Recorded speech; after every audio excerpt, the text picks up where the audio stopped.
Hello everyone, my name is Sophia and I'm one of the members of Neukol team. I'm very glad to see you again, and today we're going to talk about what should we do after lesson. So just let me start. Yeah, here we are in our administration back office. As you remember, in previous videos we created new course from here. The name of course is English A1, and here's a new section. We are going to lessons. Here's our course. Here the details, and today I'm going to go attendance statistics. For example, we have two students, as you remember, Eric and Arthur, and the teacher is Tim. Here's the attendance of them, the phone numbers, and how many minutes they are late, or maybe they left early. And here's the actual class duration. Here's the attendance details button. If we click, we can see the attendance of them. For example, our lesson was start at 6 p.m. till 7 p.m.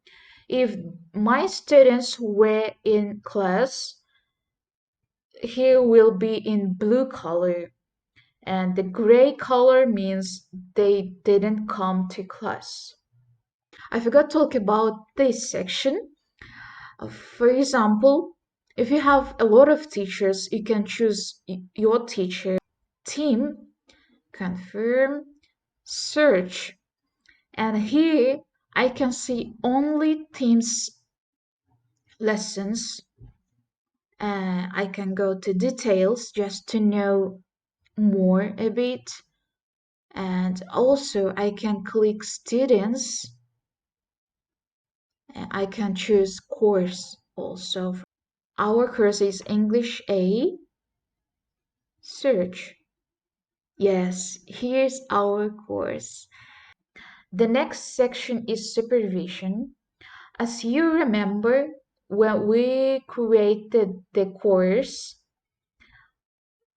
we clicked the playback permission allow, and the supervisory pictures also turn on. What does it mean? The picture means we can see the class again and again from our cloud disk. Yes, here's the supervision, and the next is storage. We can see how many GB we've used already, and our recording, supervising classes, cloud disk courseware, and also we can like search, filter, start date or end date, also search from classroom or class ID or teacher. And that's all for today. I'm very happy to be here with you. See you next time. And if you have any questions, please do not hesitate to contact us. So, see you next time and bye.